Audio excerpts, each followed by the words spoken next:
All right, so here we're supposed to use Gauss-Jordan elimination to find the solution. So first things first, what we have to do is we have to rewrite this into an augmented matrix. So what we're going to do is, again, remember it's x, y, and then the line, and then that's the equals, and then what's on the right side. So we have a 7, a 3, and a 5, and a minus 7, a 2, and a 5. Okay? So what I'm going to say is let's get rid of this because what we need to do when we get done, we need to have a 1, a 0, and then whatever numbers are going here. So that's where we're headed to. So we need to get this to be a 0 and this to be a 1. Well, because of the nature of this one, if I divide by 7 right away, those are going to give me some nasty numbers. So I'm going to wait to divide by 7 at the very end, or at least until closer to the end anyway. But if I take and say take row 1 plus row 2 and make that my new row 2, what do I get there? Well, again, the first row is going to stay the same.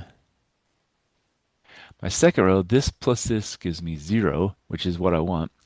3 plus 2 is 5, and 5 plus 5 is 10. Okay, so now I know I have to get a 1 up here in this corner. So I need to make that 5 a 1. So I'm going to take 1/5 row 2, and that's going to be my new row 2. So doing that, again, first row is going to stay the same.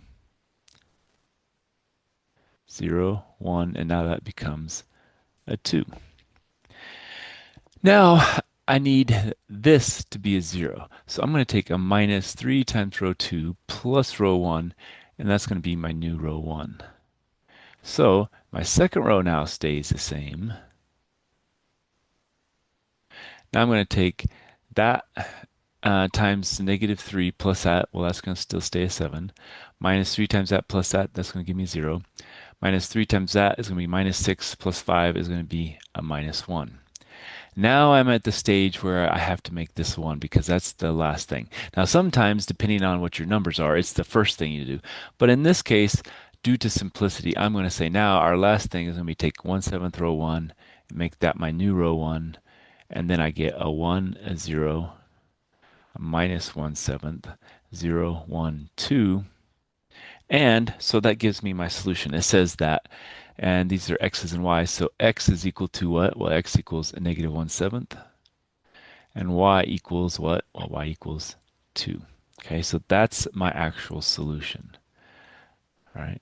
Now, kind of like with the last section, we always want to check our work to make sure it works in both original equations. So, this is equation 1, this is equation 2.